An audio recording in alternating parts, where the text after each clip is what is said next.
This podcast and its content was created and recorded on Kaurna land. We would like to acknowledge the Kaurna people, the traditional custodians of the land we reside on, and their connections to land, sea and community. We pay our respect to their elders past and present and extend that respect to all Aboriginal and Torres Strait Islander peoples today.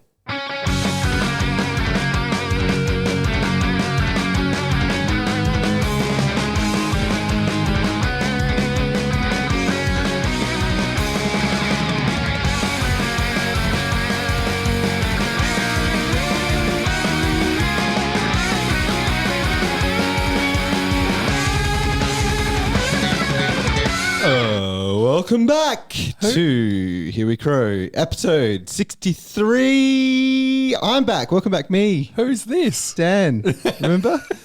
We all remember you, Dan. I just did a quick trip via Kangaroo Island to India, ran some football Clinics.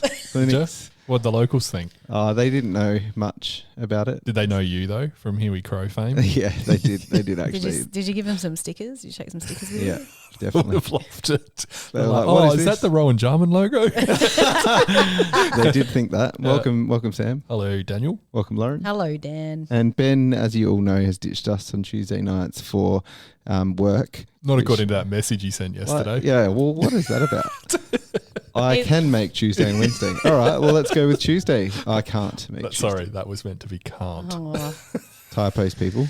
Know when to get it right. But Ben did actually prepare. He pre-prepared us for episode 63 with some facts.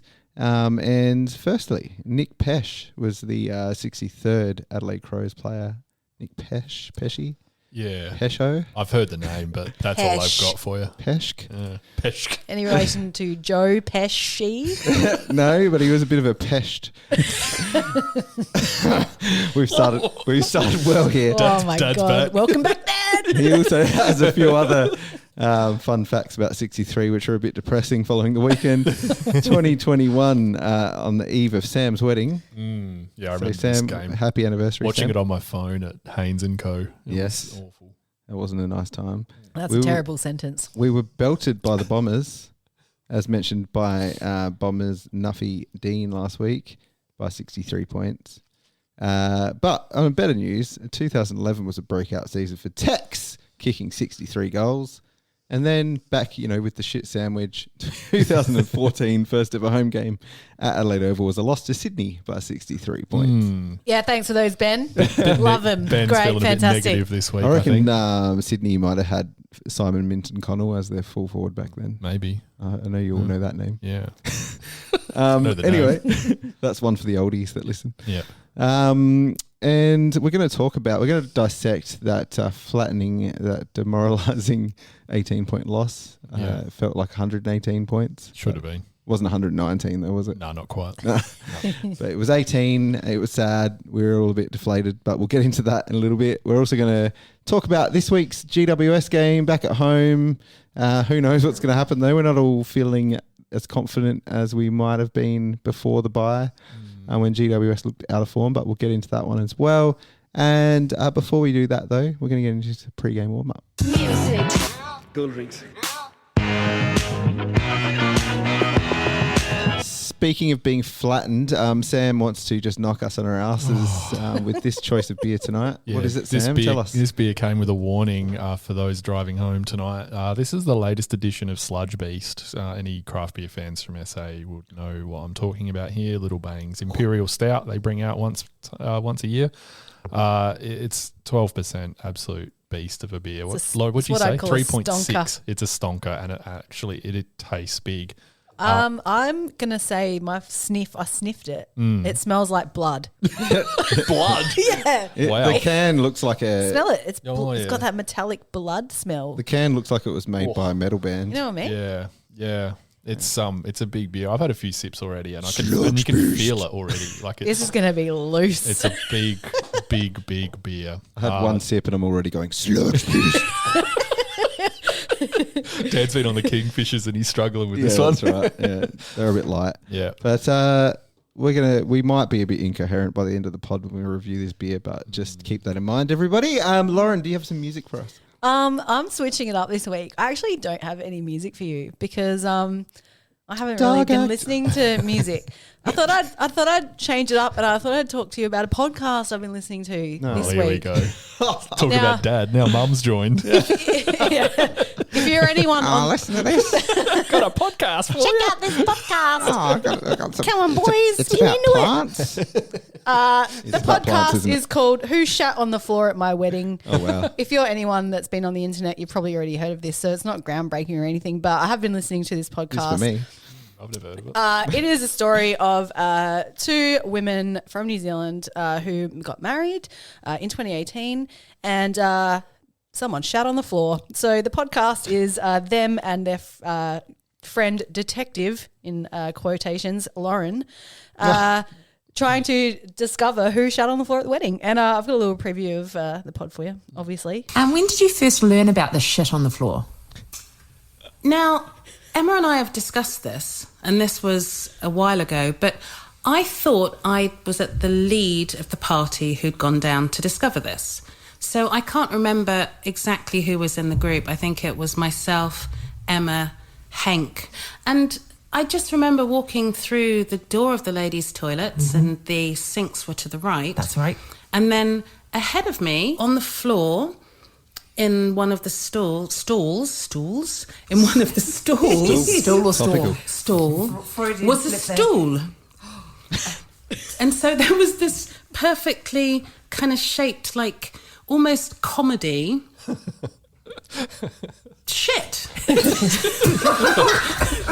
Wait a minute. Now, Like the turd emoji. like a turd emoji. I'm looking at it going, Anyway, it goes on, and it's an absolute crack up. It's so funny. So, yeah, I definitely recommend checking out Who Shat on the Floor at My Wedding. Nice. I feel like I'm in like podcast inception. Yeah. Listening to a podcast on a podcast. I I know, felt I weird. re- I felt like I was drifting off just listening to it. I really did battle with that decision to share Yeah. a podcast Lauren, Yeah. never in do a it again. podcast. Come on, man. That's good. Do what you want. Great. Yeah, Yeah, I it's will. But I'm going to stay true to my roots, and those roots are indie. So here's another obscure indie band for you all. I discovered them this week. They're called Sweeping Promises. I know nothing about them apart from they're from Boston, and this song's called Eraser. Eraser. Which is what we want to do to that game on the weekend. Topical.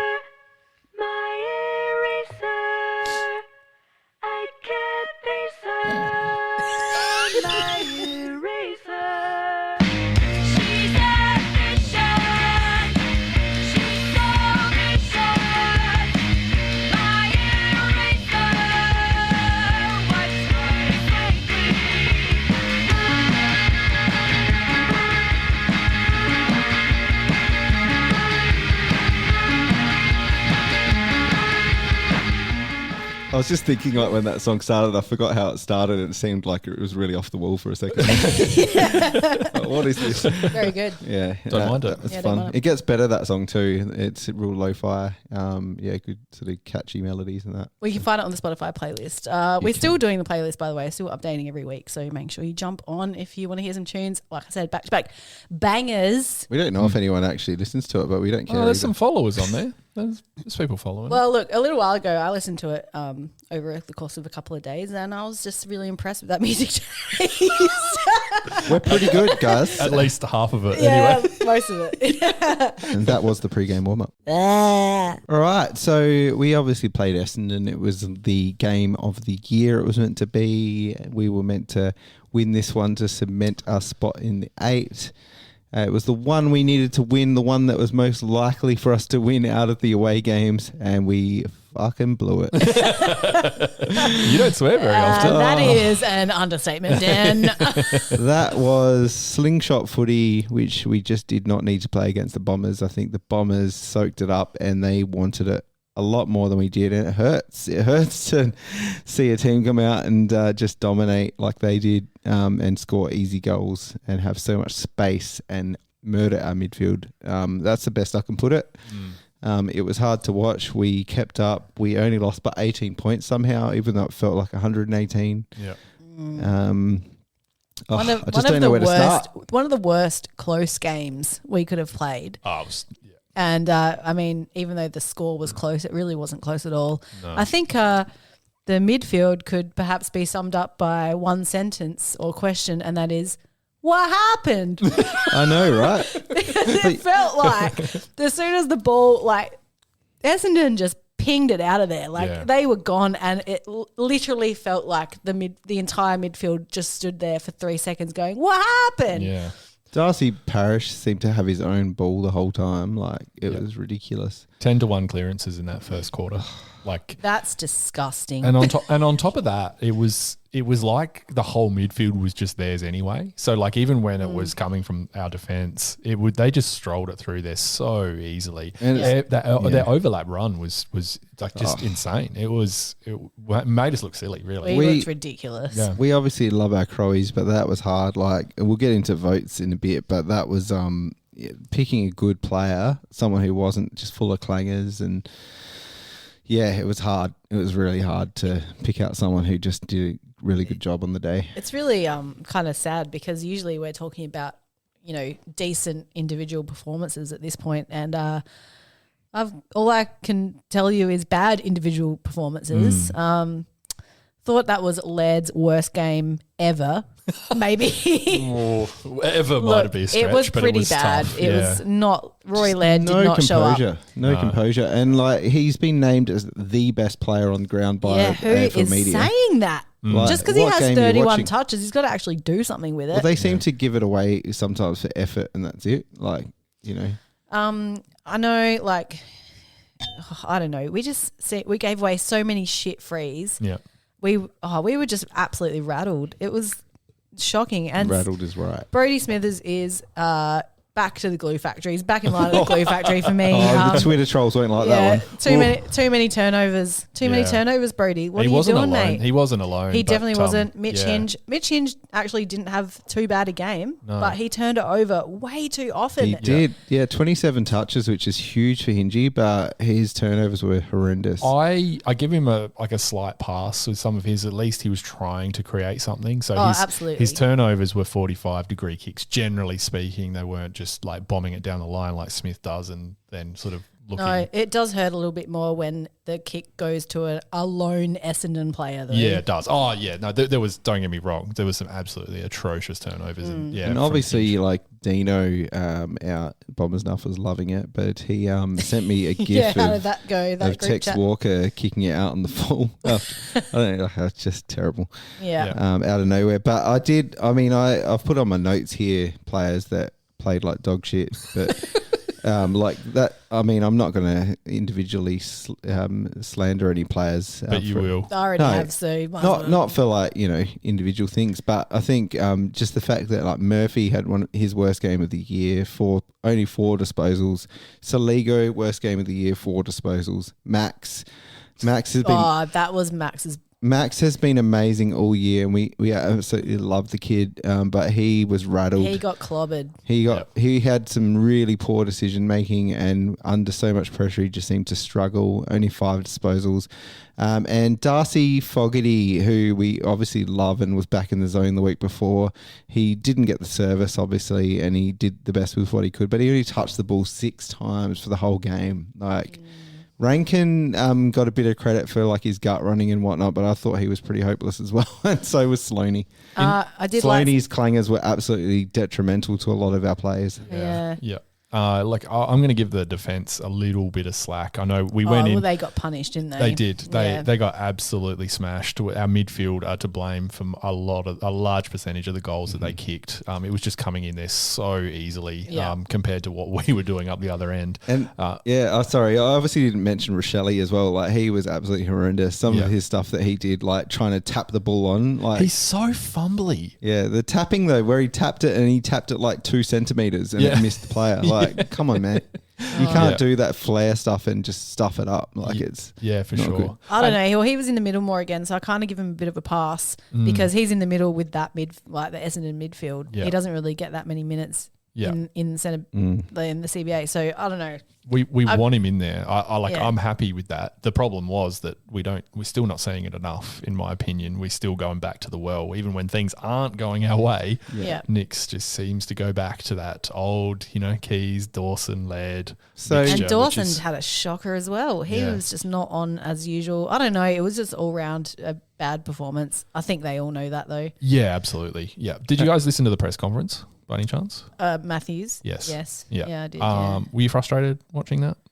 I didn't. No. I think he took responsibility for that loss. I thought. I feel the opposite. It really irked me watching that. He comes into all these press conferences when we lose and says we didn't quite come to play the game that we wanted to play. What is that game, and why haven't you changed it, or why can't you make them do it when we're away from home? Like, but it's he didn't pretty really bad. say it like that this time. He said we didn't do it. Like Yeah. he was straight up like we didn't bring the game today. Yeah, but at all. But that's his job. Like he needs to bring it. Like that he needs to make it happen. And if Well, it's not working, him then though. change it. It's not him. It's the players. Yeah, the but players it always didn't bring comes it this back to the week. coach, though, doesn't it? Yeah, but I don't know what it is. I don't want to get into this like away game fucking conversation again, really either. Well, no. But there is like we obviously can't travel right now. I don't know why is that happening? No one seems to know. It seems like it's all between the ears. It's just a Well, it's mental 100% thing. between the ears. Yeah. Like, you can't Also- just show up one week and then not the other because you're on a different oval. Like the oval's the same shape and grass. Also, You can't. With some big sticks at each Yeah. end. Yeah, but I do also like. I know people are like we can't stand for mediocrity.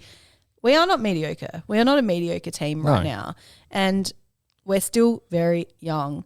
And those kids are like that is a high pressure game because they know that could be the difference between them making the 8. Yeah. And having that that side of it in the mental in the brain while you're trying to play can fuck it.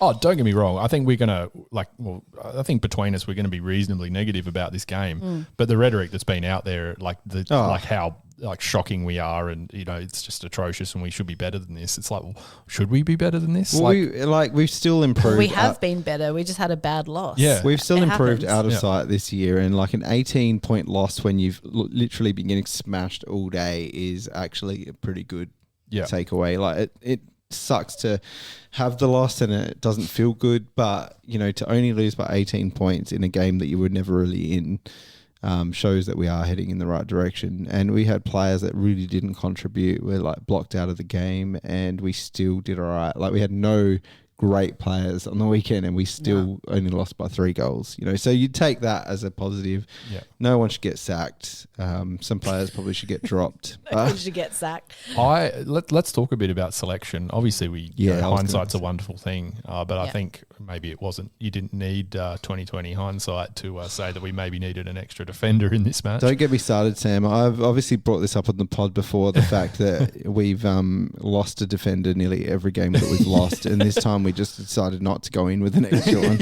and we lost again. So we just don't seem to be able to get this back 6 right. No matter what happens, we either don't play with the proper back 6, we lose one during the game, we lose the game. All this. I don't think. Well, that wasn't a game that was lost by defense. Oh no, I agree. Even if we brought in someone, there was no stopping that. Yeah. You know what I mean? No, I agree. I completely agree with you, actually. I don't think we can sit back and blame the lack of defensive height for that game because I think I no don't matter know. who we had there. I have a counter argument to that. As much as Max Michelini struggled during that game, would he have struggled as much if Butts took the player that he took, for example? But if Butts was available, he would have played. Yeah, but So, whoever it was, Mark Keane, would that have relieved some pressure that we could have rebounded out of the back line a bit better? Potentially. He was on a hiding to nothing in his first year. So I give him a pass. It's just because he's been so good throughout the years. Literally how many games? First year, and he's played every game. Yeah, exactly. And he's had one kind of off game against Brisbane, and he wasn't even that bad. No. This was his first Yeah. bad game, and he was not alone. But I think selection goes further than this. It's been a bugbear of mine that I was bringing up last year as well. Our insistence on backing everybody in all the time to the detriment of matchups, balance, good blokes. You know, the typical Adelaide thing that we, you know, like why on earth are Murphy and McHenry playing in this team together? There's absolutely no reason. Why do we go to this every time? Because they shouldn't be playing together. They're too similar. We played a VFL side last week and both of them smashed them, and they weren't even good against them. And both of them were dog shit this week. Like you can't have two dog shit players doing the same thing. We look when we're getting beaten, we're getting well beaten this year. We look small. We look like a small side, especially through that midfield, and yet we don't make changes to suit the games. And I don't understand why.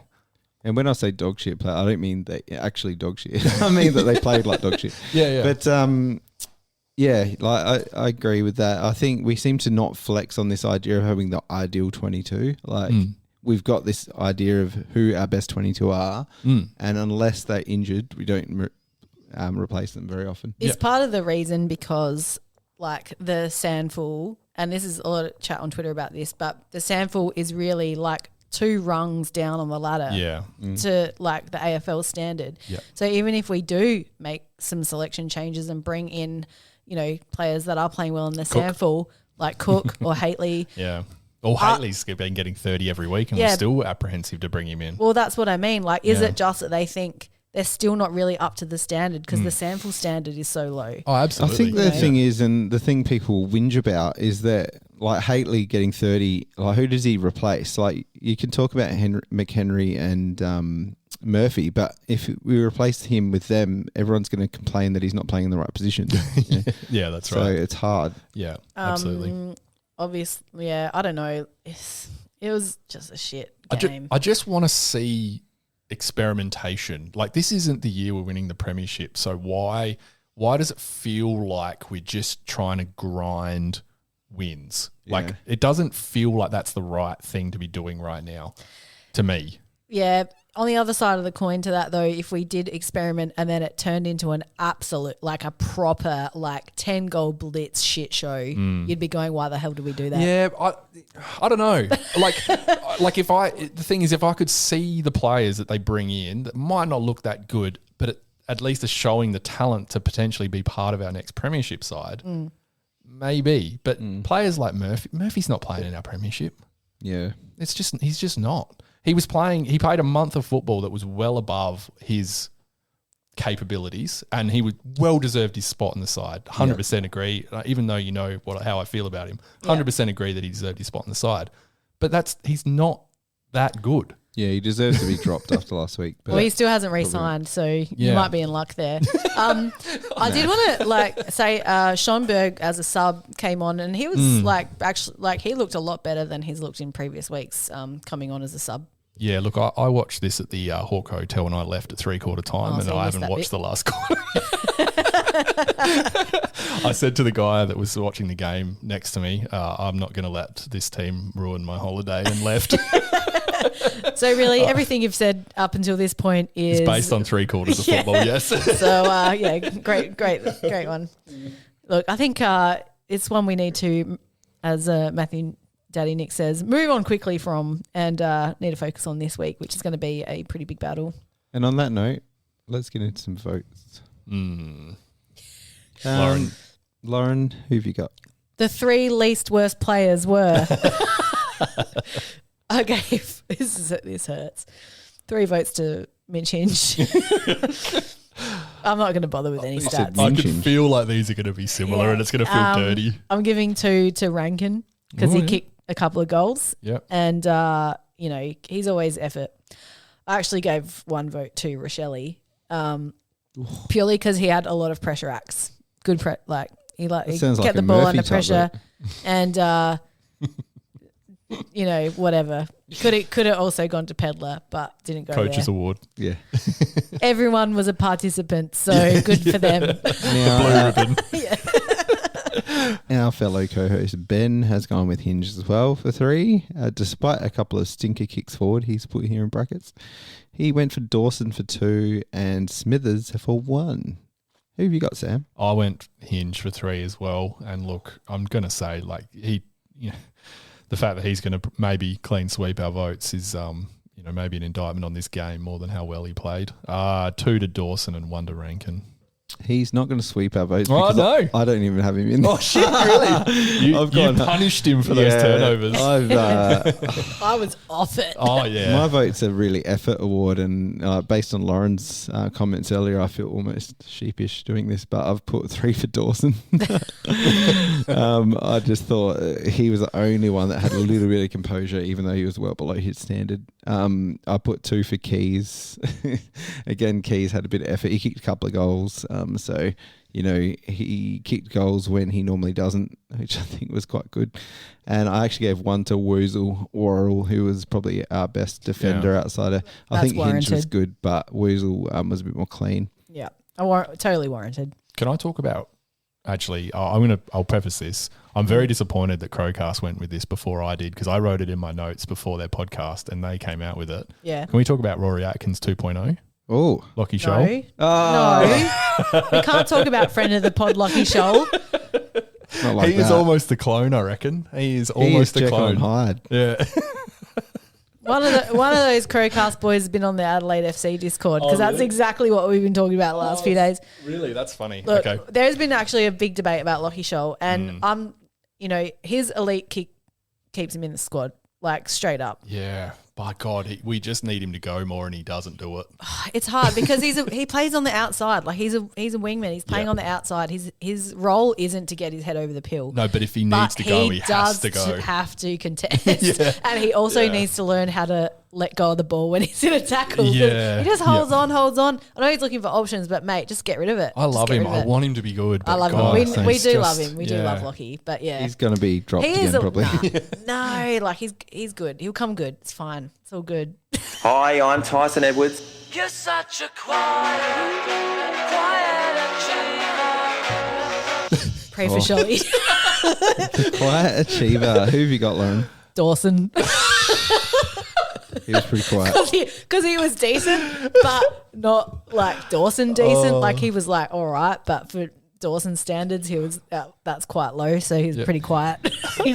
Ben had Josh Worrell. Yeah, I had Josh Worrell as well. well. I had Smithers. Yeah. Smithers? He was terrible. Sorry, Smithers. I like you too, but mate, come on. Ben had him in the votes. That's ridiculous. I don't even listen to Ben. Also needs to learn all how. we're going to say about that game. If you want to know what's in the spring, get into Rowan Jarman. I spent some time in the Flinders Ranges on the weekend. I don't know if anyone knew this. Is that near KO? Yes. Yeah, it's sort of similar state. Yeah. I went to this place called Flinders Food Co. Anyone that finds themselves in Hawker and wants to eat something very delicious, I highly recommend it. It's like a little oasis in Hawker. Not the best sort of cuisine in Hawker, but this place was absolutely amazing. So if anyone finds themselves there, highly recommend it. Love the Flinders Ranges. Yeah. Beautiful. It was nice. It was Absolutely just so beautiful. nice. And it the weather was cold, but it was so still. Like as soon as it got to like early evening, like the sun hadn't quite gone down, it just went dead still. So it was just like perfectly quiet, no wind. Serene. So nice. Yeah. Love it. Also, just going to make this mostly food based. Went to the Prairie Hotel in Parachilna. Did you like it? It was amazing. What So a cool cool, pub. Like just in the middle of, literally looks like it's in the middle of nowhere. Yeah. And you walk in, like, because they've kind of kept it looking a bit old school on the outside. And you walk in and you're just like, this could be in town. It's and legit, isn't it? It's amazing. And the beers were great. Yeah. I was actually going to bring back the can, but my least favourite beer there was the only one they had in cans. So I didn't do it. So. Did you get the Kwandong pie? That's the question on everyone's lips. Yeah, no, I didn't. No! I had a lot of baked goods on this trip, but I didn't see a Kwandong pie. Where was I supposed to get it from? What do you mean? Ben sent you the photo of where you're supposed to get it from. Oh, did he? Oh, I missed it. I must have missed that. Dog act. That is a dog act. Sorry, Ben. He will not be happy. He will not be happy. He will be happy with the amount of bakery I ate on the trip. Oh, though. okay. Yeah. Footwear sacrificed at half price and equipment slashed to half price. Rowan Jarman's huge half price sale. Don't miss it. Bad things. Caravanning people. They're a different breed, aren't they? Have you spent time with people who drive, like, just go caravanning? I assume people who can afford a decent caravan.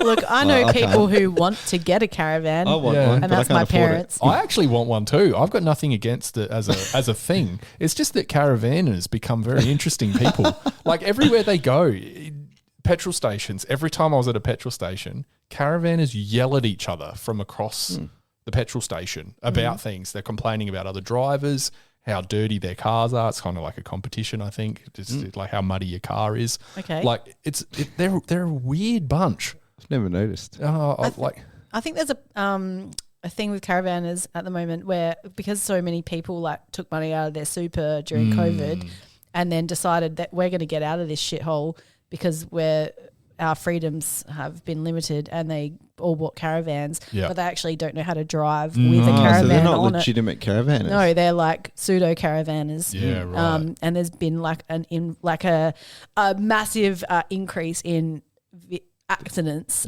on the highways because people don't know how to drive with a caravan. Like poser caravanners. Yeah. Well, they probably didn't like me because we rocked up in our soccer mum SUV and next to them in their big, dirty, full drives. They judged me harshly, I think. Of course they did. Yeah. Like, look at their tips Did down.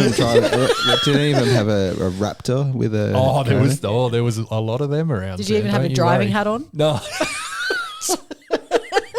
No stickers on the back from all the places I've been to. No, I got nothing. Not even a UHF radio channel? No, I was you suck. not even in the same league, really. Laverty being asked 5 times to come back over the mark, and the ump then walked up to him and helped him back. Yeah. What is that? Wasn't that a 50-metre penalty? Yeah, I would have thought so. Just brought back the memories of Chase Jones taking 1 centimetre over. He literally and said then stand like 7 times. They didn't just he? can't get it right, can they? It's so weird. I don't understand what that difference is. Yeah. It's like Victorian versus.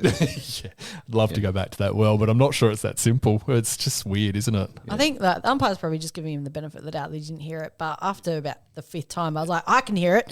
How do you not hear it? A long time. There's no weather to contend with here. Exactly, yeah. CEO Mark, it's not Mark Evans, or it's Stevens in here, but it's Evans, ruling out moving on due after what Caro said last week and then the unfortunate events of today. Stewie Dew is gone. Are you okay, Stu? Yeah. Are you okay? Can we have him at the Crows? Can we have him on the pod? I love Stuart Dew. Yeah, I'm a fan of Stuart Dew. I feel a bit bad for him. I don't know. I wrote on Twitter today, but I actually had a massive crush on him when I was a teenager because he's a former Centrals player. So I used to go see him play when he was young. And when I was in high school, I think I was probably about 16. I was in year 11 and we got to go home for the breaks.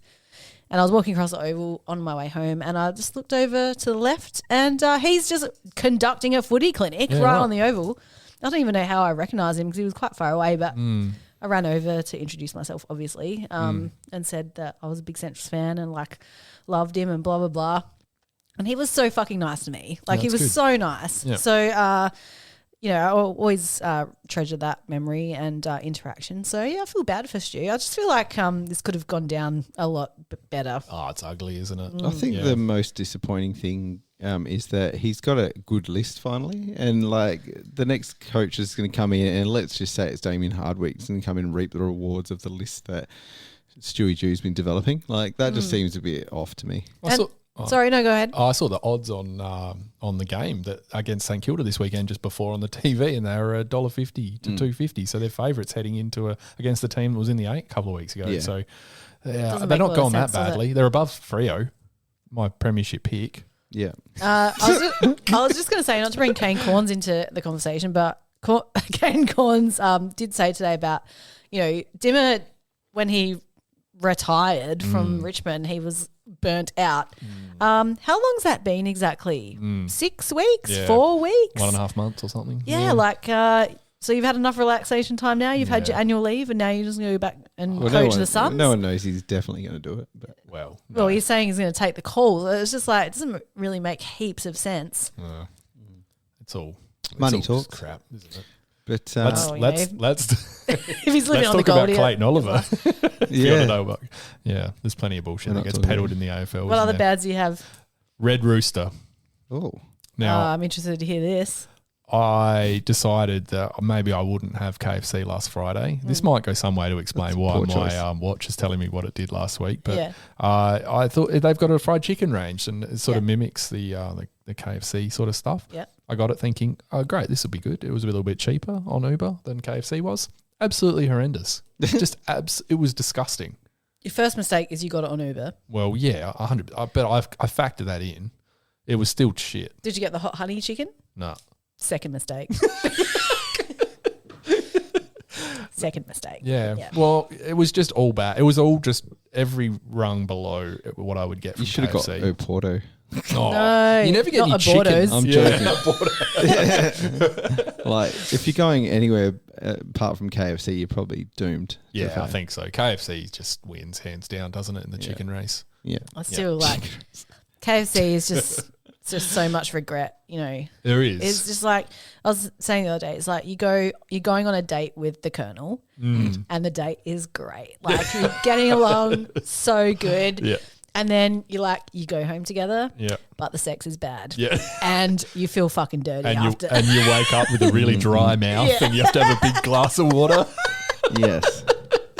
Yeah, it's not good. Speaking of having dry mouth, I have a bad to add to this. I have it on good authority that one Port Adelaide captain who can't make the team at the moment, Tom Jonas, was seen vaping in a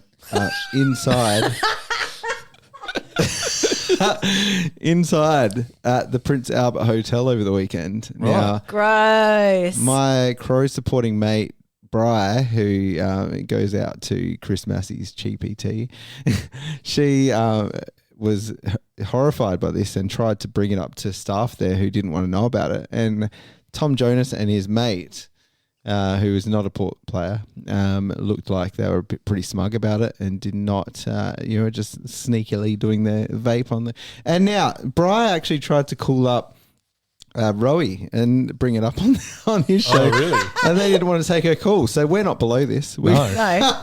We will bring it up on our show. What What a flog. Is he getting away with that? Because is Tom Jonas the one that's got the wine? Yeah. Yeah, so he's probably stocking the wine, so they're probably like letting it go. But I will say, if you vape inside, you're disgusting. Yeah. No one wants to smell that shit. Go outside if I you don't must. care if it's cherry flavored. Get out. Nah, just get out. I don't need that shit in my lungs. Get out of here.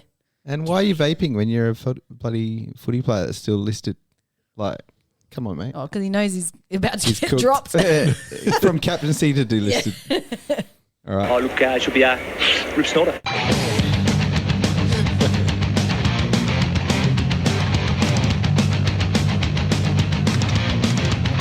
Dog act. Now, before we get into this, I just want to do a bit of a warning. It does contain themes of domestic abuse. Crows fans were outraged today on Twitter in particular to read an article by a local journalist, Sean Fuster, who name-dropped Isaac Rankin in a court case against his brother, who has allegedly been charged for domestic abuse. Now, the question on everyone's lips is why bring Isaac Rankin into this and show a photo of him with his brother? I don't think the question's why. I think we know that. We do know why. Like, it's obviously to get clicks and notoriety, but like, it's really unfair on Isaac in particular, who is far removed from this situation. Lauren? Yeah, I'm really you don't expect anything more from the advertiser. Oh, it's just grot, isn't it? It's grotty and clickbaity. And honestly, I just really feel for Isaac at this point because, this is probably a really hard time for him. And that is the last thing he needs. He didn't come here to, a lot of people were talking about, him coming here to be a star of the game, and he could play in front of big crowds, and he's in the big Adelaide footy bubble, but he didn't come here for that. So, and why would we do that? And that doesn't just affect him, it affects his entire family and his nephews, and it's just really average. It is a dog act, Dan. I agree. And that is this week's Dog Act.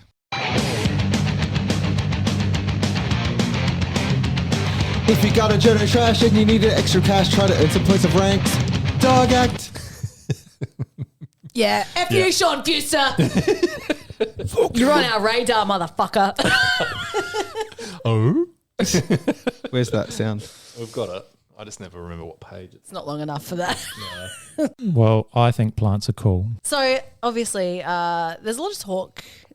There's talk happening about potentially who the Crows could bring into the team. And if you listen to Sensible Crow today, and if you didn't, what is wrong with you?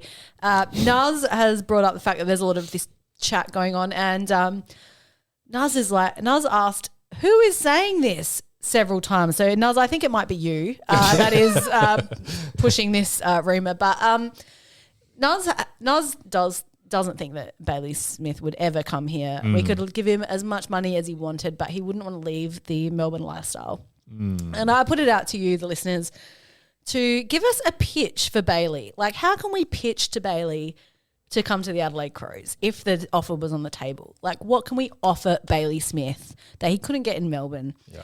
And look, drug things are funny, but let's be more creative.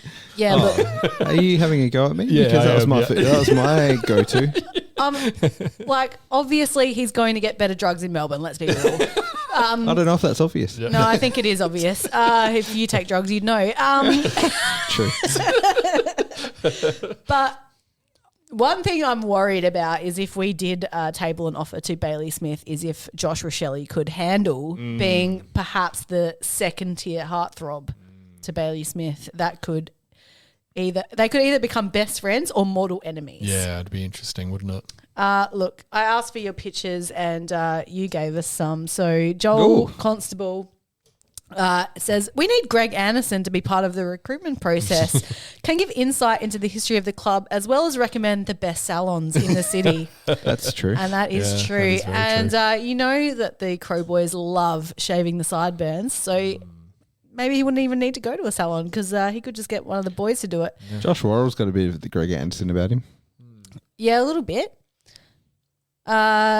Nick Giles says that we should be pitching to Stewie Jew too. Interesting. But he said Bailey Smith could be bigger than Modra. Yeah. Could happen. Bozza said good Coke pre-season only. I think we declared that is not the truth. And 8 large over 10 years for you, Smithy. I mean, that is a pitch. The money pitch. Yeah. I don't know. Like, I feel like I could offer him to contour his abs for him if he needs a hand. What does that mean? Because he does contour the abs, doesn't he? What does that mean? As in, like, he shades them to make them look Shades? more Does defined. Surely, have you seen What them? are Yeah, you I've seen talking them. What about? do people colour them in? Yeah, Colour them in. Well, Yeah, like it's like shading, contour, like like- you're drawing. like Sam. when you contour when women do makeup, they contour their face to like make News to me. to Yeah, like this is news to snatch me. the face. But Can't say men I've ever can had also the opportunity to contour Yeah, I was going my to say, abs. could I do that now? Yeah, go get Lizzie's makeup on. So yeah, mate. Jesus Christ. I said to you, we brought this up pre-podcast. Getting him would be. I don't even look. This is off about 30 seconds of thinking about it. I think it would be absolutely amazing to have him here. It would just be. It would be the biggest get. Like That would be huge. for. Well, the biggest one I can remember, really, like straight off the bat. Since type of Ronnie big. Burns. Yeah. Well, look, honestly, if he did come to Adelaide, he would be the biggest football star. Like, move over Tex. You're long gone, mate. Yeah. Bring in the mullet. Yeah. Also, like, Bailey, we've got beautiful beaches here. I know you love taking your shirt off. What better place to do that than at the beach? They're Absolutely. the best in the country. Yeah. And look, we I don't think he would. Like, I agree with Sensible. I don't think he actually would, but you never know. And I think that would be amazing. He just bought, I think he bought like a house in Melbourne like a year or two ago. Yeah. Beautiful house, but absolutely minuscule. And I reckon he probably paid about $3 million for it. Your $3 million would go a lot further in Yeah, we Adelaide, get Bailey. him something very nice. You could down at have Grange. a mansion on Yeah. the Esplanade. Yeah. He could buy Lukosius's house that he bought.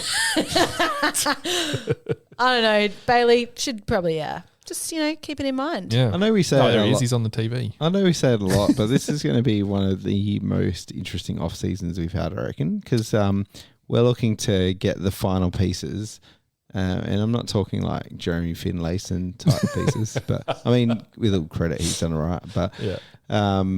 we're looking for those final pieces to build a team that's going to challenge. So this is going to be really interesting, I think. All right, can we quickly jump on Redmond again? What do you think he would have thought about the game on the weekend? Is that enticing him to come to Adelaide? Well, no, I wouldn't have thought so. Again, look at the other side of the coin.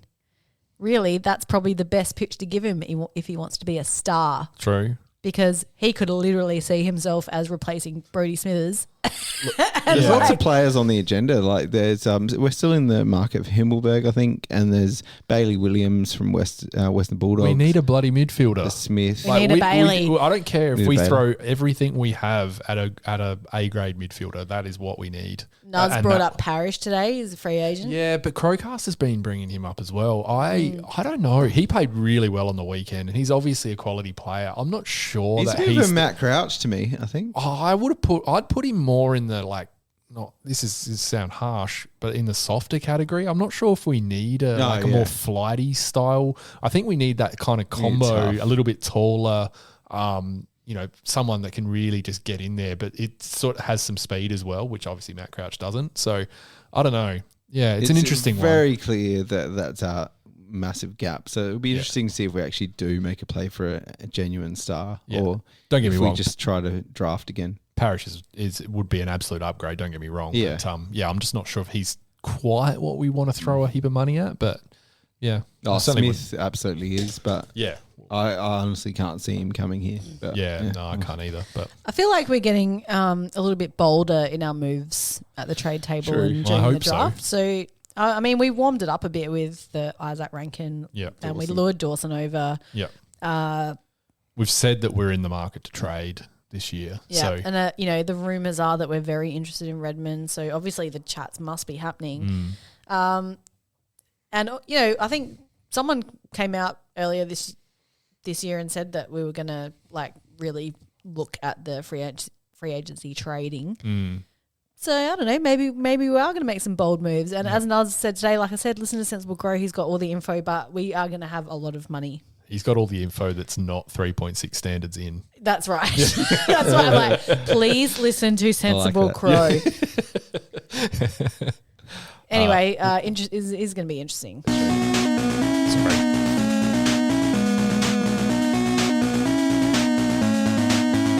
Out of bounds on the full. Social media, we have quite a few comments to go through. Lauren, what have we got? Oh, well, I forgot the Poorly Drawn Crows actually tweeted us and said that our pitch to Bailey Smith should be Poorly Drawn Crows pictures, which I think is a good one.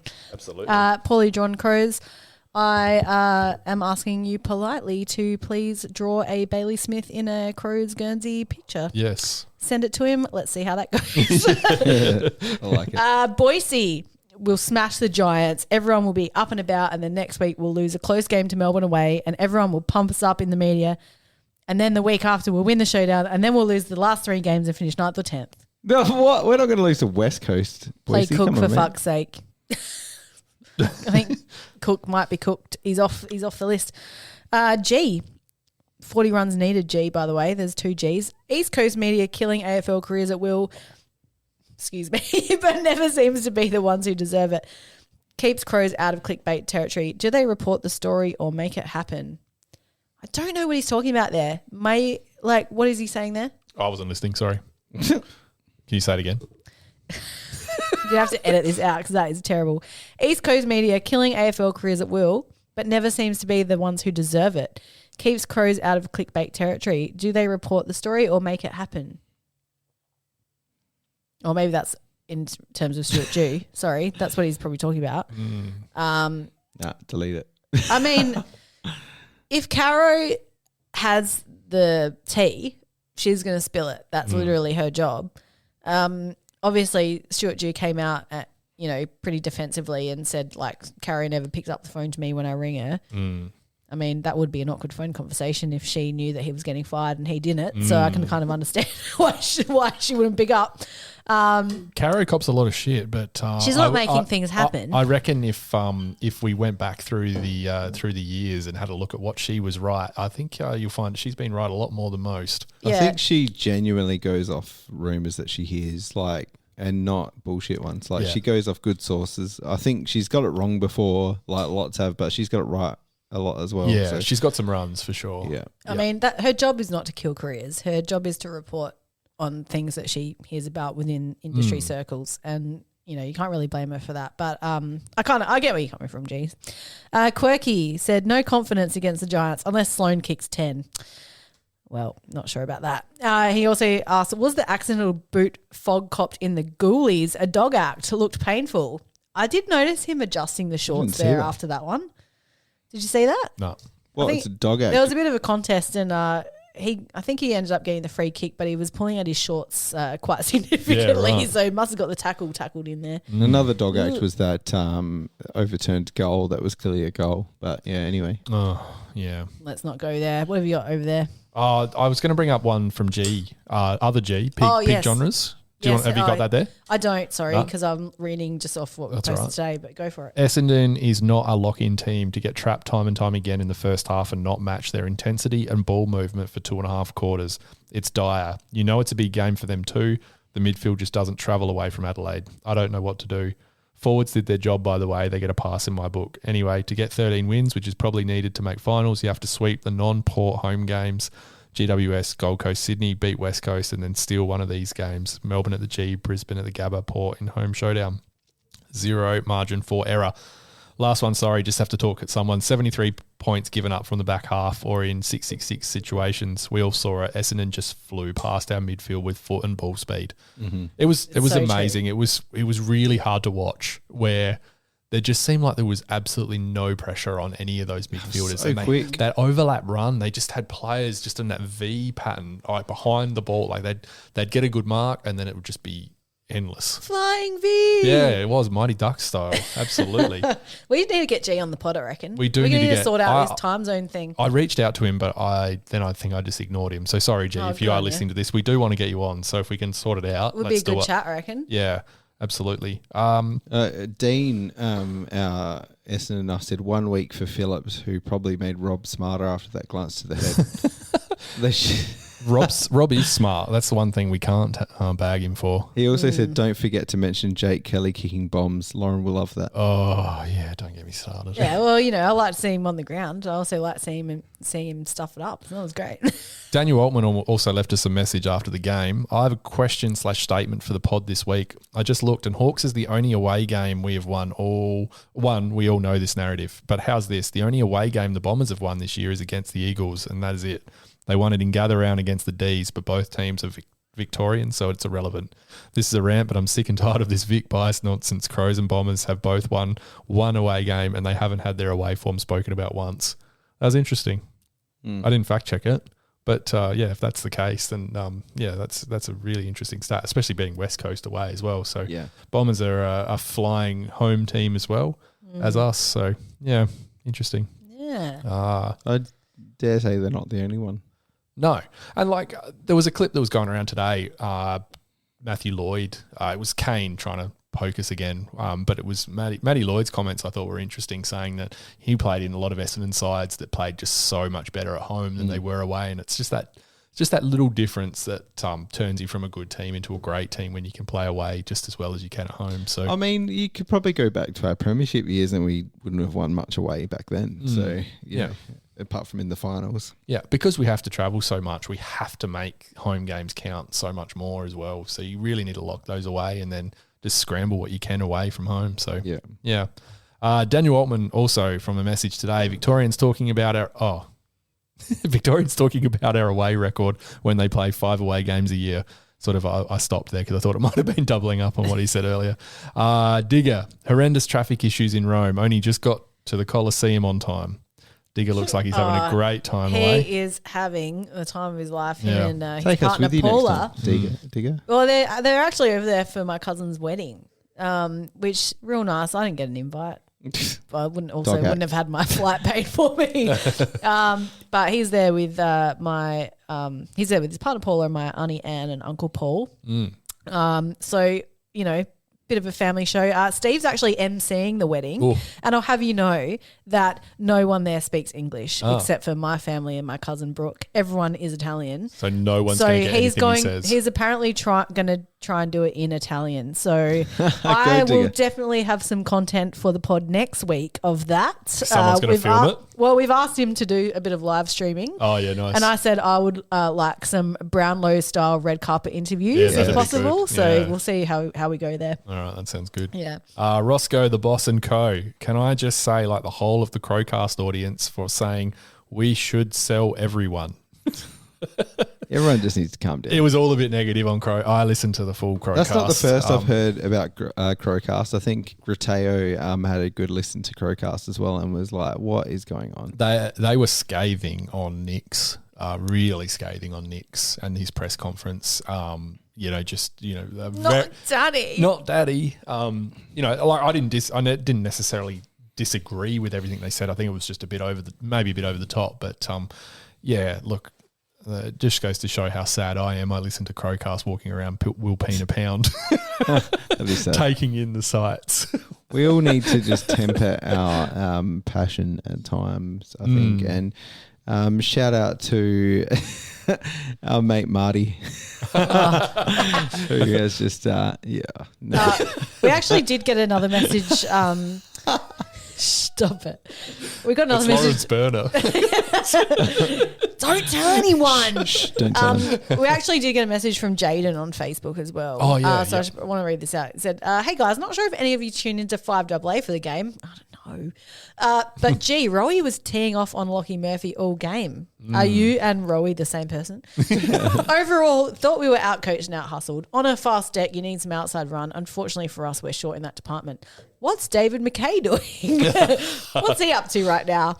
Can't wait until the draft when we pick another 5'10" inside midfielder. And obviously Sam wrote back to that, bitching about Murphy still. Jane said, seems like Rowie shares the same sentiment a lot of us do with those two, being McHenry and Murphy. It was clearly frustration for how the team was playing, but it started off as a bit of a, haha, that's a clever joke, Rowie, to more of a, hang on, he's not stopping. He threw a couple of jabs at McHenry, calling him the king of the fourth quarter or something, obviously in reference to always being the sub. One of the other hosts responded to a question from a fan calling in saying, where's Newchurch? And basically hinted that info he's got is that this is sink or swim time for him. Hasn't been good enough. Crows don't rate him highly. Yeah. That's some good goss there, Jaden. So reckon, thanks for reaching out. Yeah, thanks, Jaden. That's I reckon the conflict of interest there from Rowie, to be honest, is like Murphy and McHenry, for example, are the clear replacements of James. Which, 100%. Oh, yeah. You know, we put them all in that. Well, I certainly put them all in that bracket last year. I know, but like the point and the fact of the matter is we didn't have enough spots when Rowie was out of contract and those were in contract. So it's a bit hard to just cut someone who's in contract. Absolutely. Yeah. Well, I think that was for what it's worth, I think Rowie offered more than Murphy at the time, but Rowie wasn't enough of a pressure player for our squad, I don't think.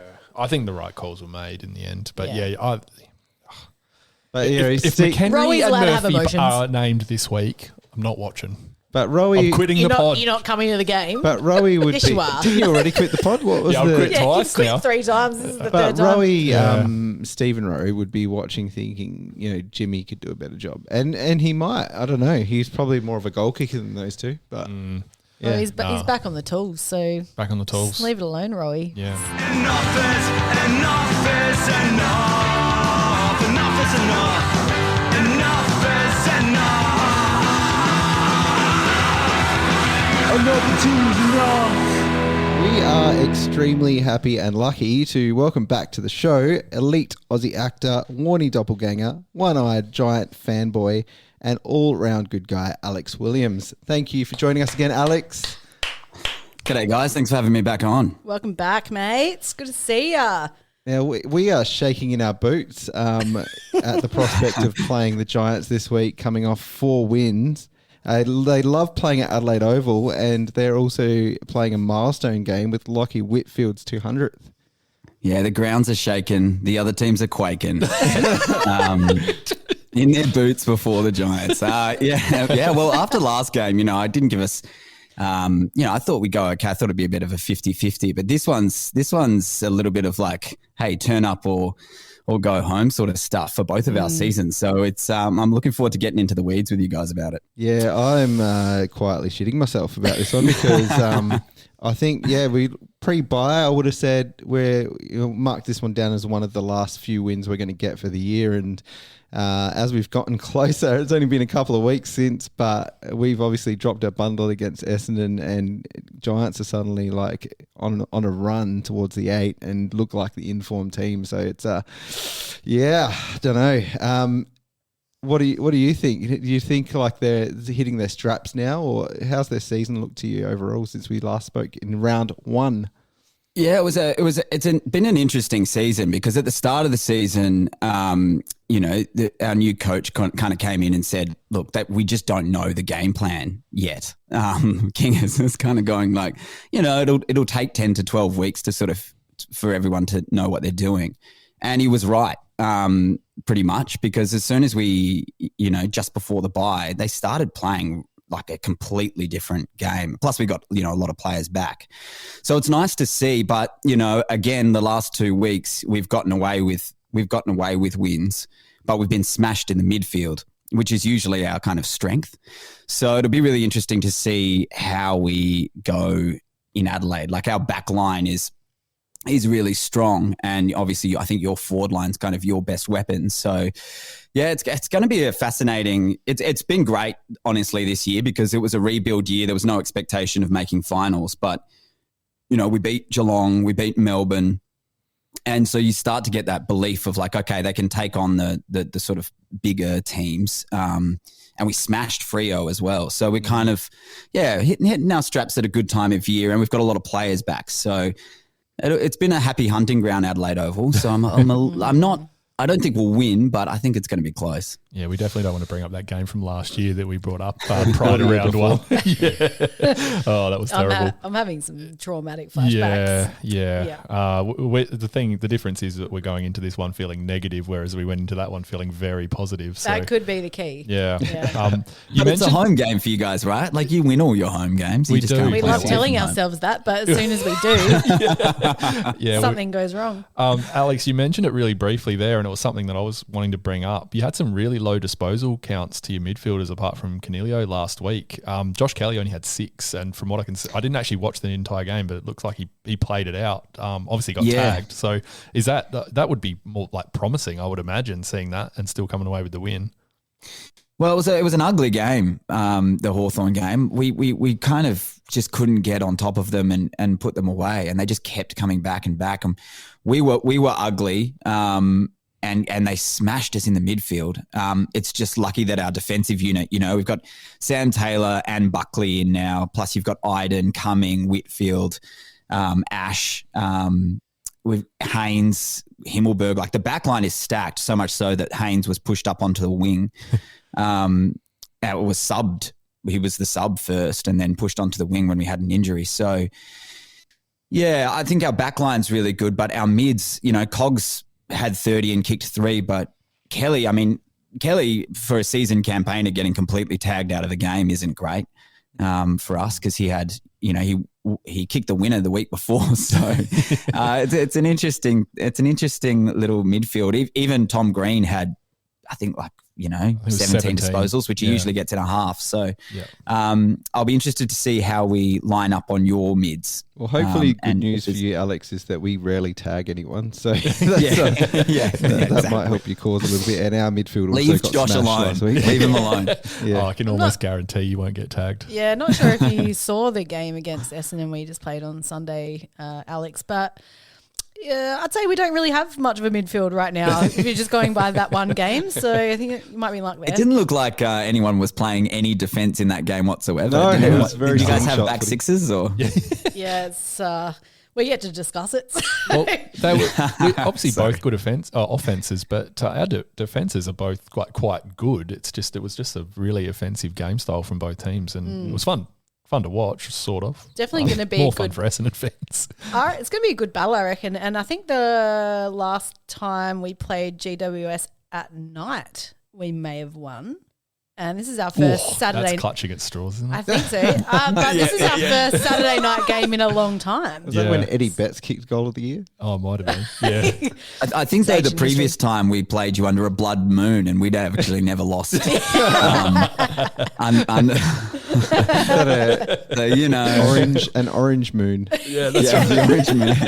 That's what brings the tsunami. Oh, no. Now, speaking of Whitfield and his milestone, we also have Sloaney and his milestone this week. So that could, they could cancel each other out. Don't know. But Sloaney's is a 250th. That's it. Lockie's is 200. Now, Lockie Whitfield, I just wanted to talk about him for a second. He's come a long way since Craig Lambert hit him from a drug test. Sleepover club. That's right, sleepover club. I'd completely forgotten about this. Yeah, he got banned for the first 8 games of the year. So he missed 8 games. He's still one of the highest game players in GWS history. So fair effort. Is he one of your favourites? He's done well. He sort of hasn't been firing in the last couple of years because he's sort of been riddled with injury. But we've got so many backs now that you kind of... He sort of got... A lot of players got thrown around in the last couple of years into all sorts of different positions. So this year's been great because I think Kingers came in and basically went, look, this is what you do. You play this role and that's it. You just get that consistency. So... we've got a few outs, like Keefe is injured and I think Exo's out as well. So we get Brent Daniels back and I think we might try a debutant up forward, which will be fun. So Brent Daniels is back, is he?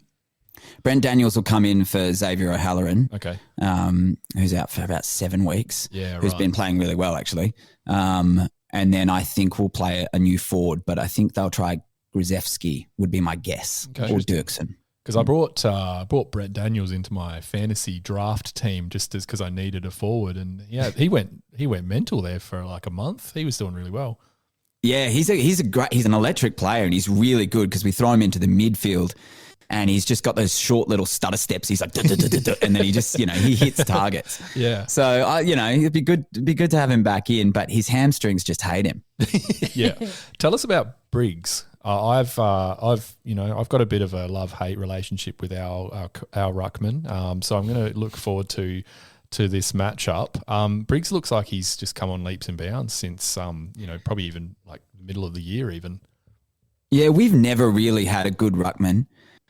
Even Mummy, he would just give away free kicks after free kicks after free kicks, and I'll be honest, like I thought Bruce was going to be the saviour. He can't get on the park.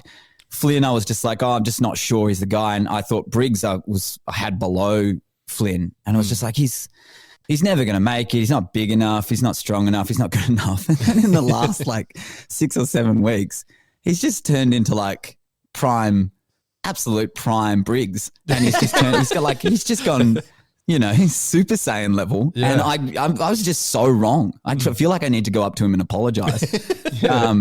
I wish we could have the same experience. Well, we're getting a few of those guys who just didn't look like anywhere near it. Callum Brown, the Irish guy that we picked up, that was thrown back, thrown forward, just kind of game here, game there. And in the last, 6 or 7 weeks, he's turned into an amazing kind of pressure forward. He's kicking them from 55. It's just ridiculous. So I think that's that role-playing kind of thing that Kingsley brought in. Yeah, I was going to say, is that a bit of the Kingsley effect there? I think it might be. Yeah, I think it might be. down. But yeah, I mean, Briggs going Super Saiyan. I did not see that coming.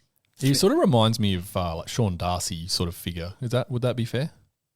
Yeah, I think that's right in the zone where he is. I think he's kind of one of the top rated players in the stats wise in the game over the last sort of 10 weeks, which is crazy to me. But hey, look, we'll take it. We need it. Yeah, absolutely. You got any Kingsley questions, Lauren? Daddy 2.0? Oh, yeah, he is Daddy 2.0. Alex, have you met him yet? Because I know you're in with the club. Yeah, I met him with the season launch. We went to the season launch and, after a couple of vinos, of course, I sort of went, got introduced to him, which was nice. And yeah, big biceps. Yeah, I was going to say, basically my only question is, well, I've got 2 questions. 1, is he as hot in real life as on television? And 2, what does he smell like? I'm not answering either of those questions. Smart, very smart. Yeah, it's all right. Boring.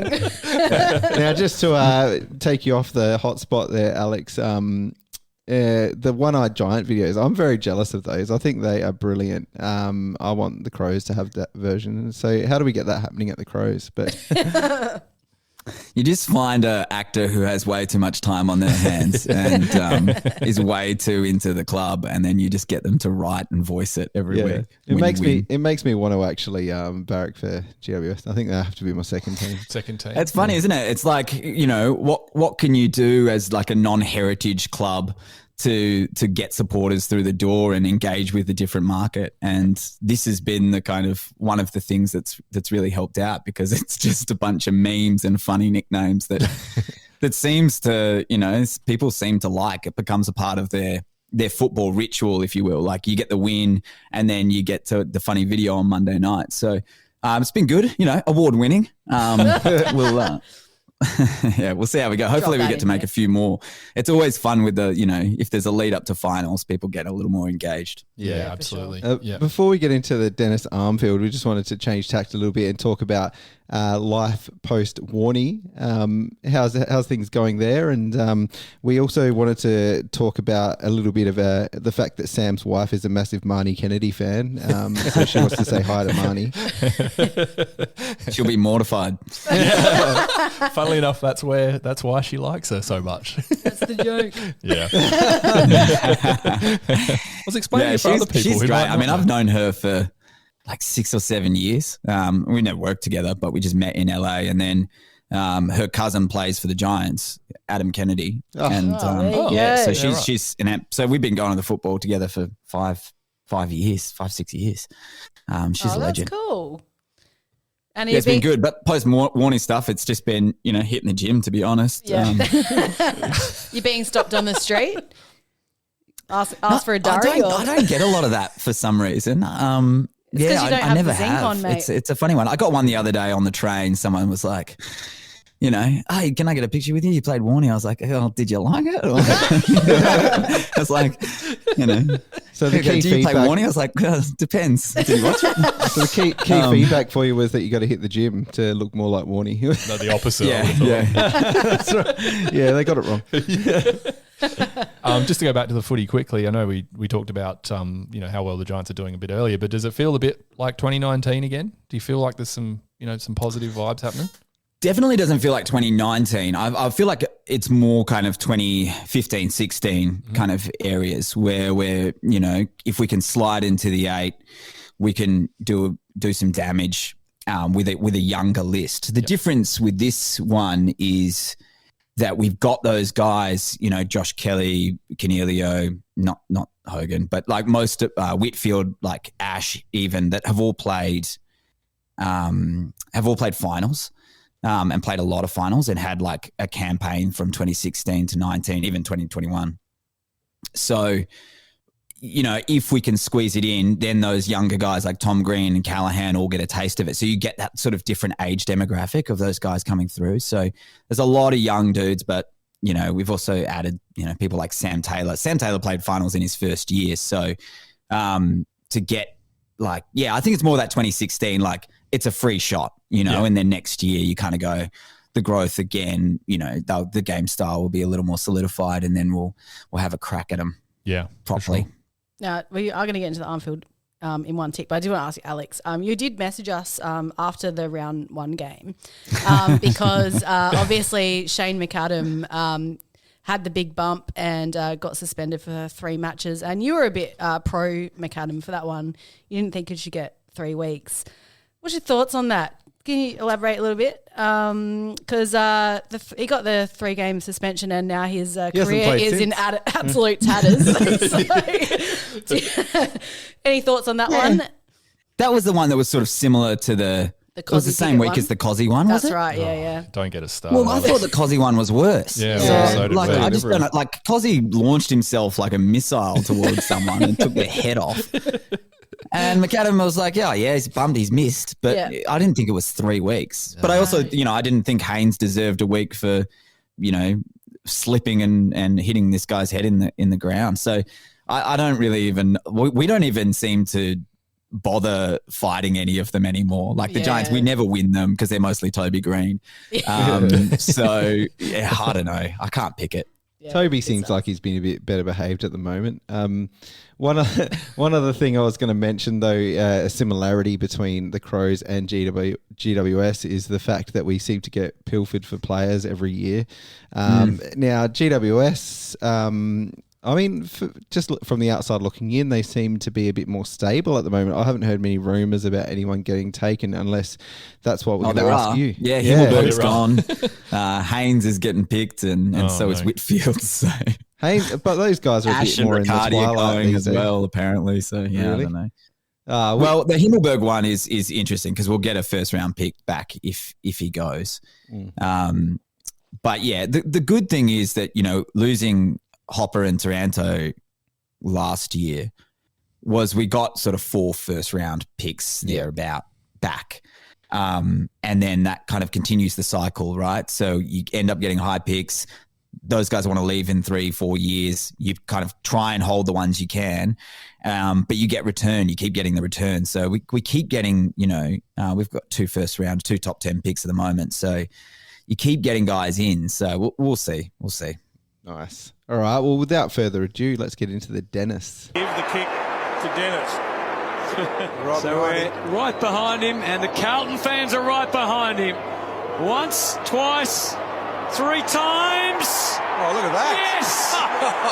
He's the master blaster. That's right. The original smoker of the Crows, Dennis Armfield. Now, I actually heard a name earlier. I'm not sure who you're going to go for, Alex, here, but Brent Daniels, I think, for me, is a shoo-in. But coming back in. He might have been playing too well for the Dennis, I reckon. Well, he hasn't. Yeah, he's coming back in, though. Yeah, but, he is. Yeah. Alex, over to you. Who do you think is going to smoke the Crows this week, have their game of their life on the Adelaide Oval? Yeah, well, Ricker kicked 3 last week. He's been in good form, so I feel like it's not fair to go Ricker or Hogan. So I think I'm going to go with Snooze. I'm going to go with Snooze because he doesn't kick a lot of goals. That's Toby Bedford. Oh, yeah.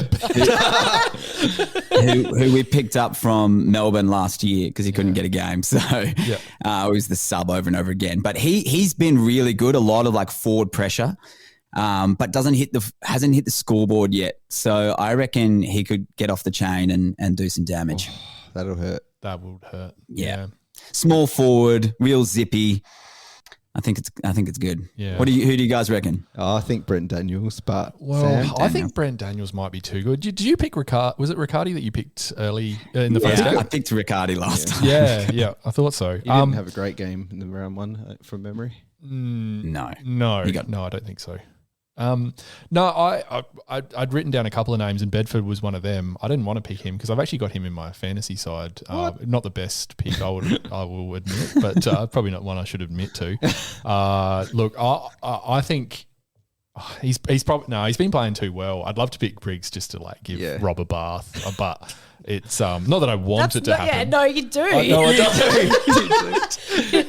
Poor Rob. Yeah, I don't know. I think Bedford's a good pick. Actually, I'm going to back that in. Yeah. All right. We'll see how it plays out. He's kind of the only guy there, apart from maybe Daniel Lloyd. You know, if you're getting cut apart by Daniel Lloyd, you're having a terrible day. Yeah, absolutely. Looking through your list, I struggled with this one. So Bedford sounds good. All right. Callum Brown. Yeah, Callum Brown was there. Yeah. Another good one. Yeah. Now, Alex, getting your tip for the game, I know you said earlier that you're not super confident, but what do you think is going to happen? I think early on you guys are going to throw a lot of punches. I think that's what's going to happen. We haven't played we've been playing in Alice Springs, Canberra. We've been playing in front of sort of 10,000 people and less. And I think sort of, what is it going to be, like 40,000, 45,000 people at Adelaide Oval on a Saturday night. I think it's going to be a little bright light. So I think the first quarter, I think you guys will come out and get a lot of it. And then we'll steam back and win by like 100. I think. Honestly, I think you guys are about 70% chance of winning this one. Oof. And, you know. You're more confident than we are. Yeah. Yeah. No, I just think at home, you guys are just too good at home. And your forward line's just electric. And we just don't have that many avenues to goal yet. But if our midfield respond from the last couple of weeks, then I think we could get on top of you. But I think that's about it. I think that's our only chance. We will see. We're not quite that confident, Alex, but we do appreciate you joining us again on Here We Crow. We'd love to have you again in the future, so we'll definitely keep in touch. But yeah, best of luck to the Orange team for the rest of the year. I think they're onto something good, so hopefully they've left their run to the right moment. And yeah, losing to West Coast didn't help, I'll tell you that much. yeah, we forgot about that. But no, best of luck with everything, Alex, and thanks again. Thanks, guys. Appreciate it. Thanks Alex. Gotcha. I'm very concerned. Yeah. Yes. I'm very concerned. I don't have any proper stats, but seeing what a quality midfield did to our midfield last week, I have grave concerns unless we have a plan against Kelly, Canelio, etc., etc. Tom Green is the big X factor for me. Tom Green as well. He's had a brilliant year. He's come out of nowhere and has absolutely smashed it all year. So I think he's the player who will tear us apart this week in the midfield. And I just think if we lose this game, obviously it's done. If we win the game, we still got a heartbeat. But when's McAdam getting back in the side? Well, if he replaces Murphy or McHenry, he could get in this week. Well, it seems like an obvious one to me. But is it? Shuffle it up. I want to see Rankin in the midfield. Let's put him in there. Oh, it's just crap that we keep going back to that midfield mix when we're getting so burnt in there on the weekend. It will be horrifying if we see the same level of CBAs as we did this week, next week as well. Well, I think Saligo had a CBA this week. Maybe one. Ugh. He played his best football earlier in the year when we were calling for him to play in the midfield. He did, and he looked like an absolute gun, and he's hardly been in there since. It's just crap. I don't know why they keep moving him out. It's kind of annoying because how is he supposed to play good footy consistently if he keeps getting shuffled around? Yeah, 100%. Yeah, it's a bit shit. And I bet he gets dropped this week too. And I bet he gets dropped before bloody Murphy and McHenry too, which would be a travesty. Well, they should be making... We've got Bozza's selections. Maybe we need to see what Bozza says. Just about to say we should be making at least 3 changes that aren't injury based, and I'd be definitely.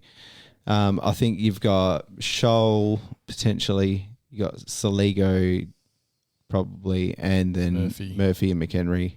You got to bring in Butts. Well, having said that, if he comes in, his what they released today didn't sound overly promising that he was a definite. It was to come weird back that in. they normally with the concussion protocols. I don't know if I've missed it in the past, but it's not like usual for them to release a statement about it. They usually release a statement, but it's not usually that negative. Like it just seemed like he's progressing well through the it just seemed a bit like shaping it up to maybe not get named. But I didn't listen to it, but I did see on the Adelaide FC Discord that they said it sounded like he would.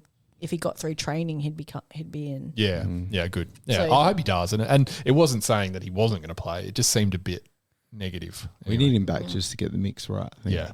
All right, let's hear what Bozza has to say. Bozza.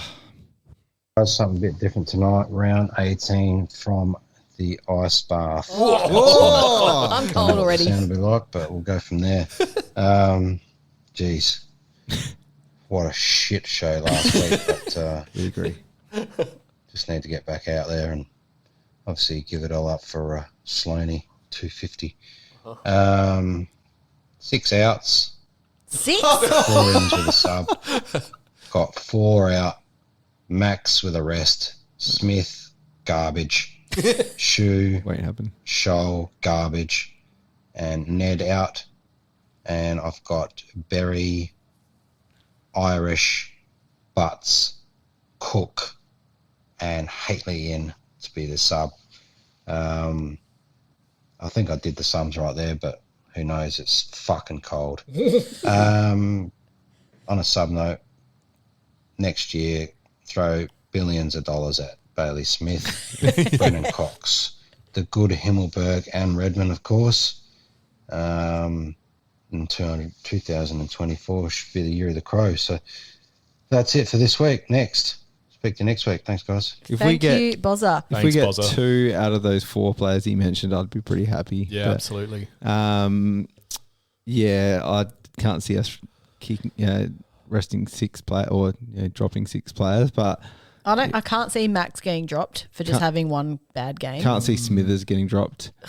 Unfortunately. To be God. honest, like Smithers hasn't been great the entire season. He's played like 1 or 2 really good games or half good games. They were good games. I'm pretty sure we got in the votes a few weeks. There was at least one good game. There was one decent, pretty good game. Yeah. But he hasn't been his proper self, I don't think. I don't think he's been his proper self for a few years. Oh, he hasn't been his proper self since he did his ACL. Yeah. I don't think. I can't say a handful of games he's been at the level he was. Sorry to interrupt, Dan, but which Irish is he talking about? No, not because the he didn't say Hasbulla. Irish Hasbulla. Keane. I was like, so they bring Keane and Butts in? Yeah, I can't see that. I think so Keane for Max? That seems, I think that seems very tall. I think that's what he's saying. Like, if you do rest Max, you probably bring in Keane. You can't just bring in Butts. So that's where that would happen. But it's worrying that we don't seem to have any faith in the Sandful form. That we don't, or we're too scared to reward them, or we're too scared to drop players out of the main team, or we don't think that their Sandful form's any good. Look, I did say this before the Essendon game because there was a lot of chat about whether it was going to be Borlase or Keane. But I feel like that game in particular was that's a terrible time to bring in a debutant because the pressure is so high. And, obviously playing on a deck like Marvel, different deck, debutant, it's a high pressure game. Like it would have ended badly if someone had debuted in that game. It would have shades of Josh Worrell's debut game, like that kind of vibe. So I feel like it's probably the right decision to not it was the safe decision. Look at Max, and Max has played the whole year and got some good experience, but he struggled in that game. Exactly. So that's a good gauge. Well, who knows what's going to happen this week? But what do you think? What do you think is going to happen? Well, I want to say that we'll clinch it because, like we said with Alex, like we are at home and we do play well at home, and it's a Saturday night, and we'll have a good crowd. But how do you go into this game with confidence after the weekend? I think the only thing you can, and it's almost hard to tip against us at home. Which is a weird thing to say, but I don't I'm going to back us up purely because we're at home and we've beaten way better sides than GWS at home. I feel like this is definitely a game I'm going to just go in with no expectation. So I can be pleasantly surprised if we do win. That's the way I normally go in. Yeah. It's nice. I'm going to tip GWS for 17 points. I think that the pace of last week's game has probably burnt us out a bit. And I think, unfortunately, as much as we've improved this year, that's probably broken us a little bit. I hope I'm wrong. Jesus, Dan. I hope I'm wrong. But I think you're already carving the tombstone out. Crows 2023. I'm not meaning to be negative. I'm just trying to be realistic here. I think Dan draft picks Gaskin. GWS have our measure at home, and I think that they will come out all guns blazing and overwhelm us. Yeah, I'm going to pick us purely because we're at home again, and by 3 goals. That's what I said. Other way. Yeah, I reckon it might be a bit closer than that. I'm going to say maybe 8 points. Yeah. Yeah. Yeah. All right. Yeah, it's one of those games. I'm not really looking forward to it. We have absolutely done this pod to death. So let's talk about the Sludge Beast. I don't think we're ticking quite as much as we thought we might be at this point. Yeah, I'm feeling Give it. it another I feel warm. Yeah, give it another half an hour and I'm going to be like, wee! Yeah. That's it. It's good. I could easily go another quarter of a can. I haven't actually drunk the whole thing. Oh, there you go. But I've got to drive, so I won't. I'm going to be responsible. You're going to drive in an hour, aren't you, Dan? Yes. Yeah. But it is a very nice stout, I'll have to say. I liked it. What do you think, Sam? Oh, yeah, it was delicious. Yeah, really, really nice stout. It's really rich. It is really rich. It's very rich. Yeah. But really I like rich. a rich stout. If you don't like stout, you won't like this. You'll hate it. It is delicious. Yeah. But if you like metal, then you might like it. This has been episode 63. Thanks. Of Here We Crow. Hopefully we have Ben back next week. It'd be nice to get the band back together. Thank you, Sam. Thank you, Dan. Thank you, Lauren. You're so welcome. Thanks. And thank you to Alex Williams for joining us again. It's nice to have a celebrity on board every now and then. Yeah. We'll try to get a Crows player in the next couple of weeks. It'd be nice to have someone. Lauren's dreaming of Daddy, and that's not just about being on the pod. But I'm going to go hard for Daddy. Ooh. That's happened many times. And on that note, thank you so much for having us tonight, and we'll hopefully get the win this week. Rest in peace, Stuart. Bye.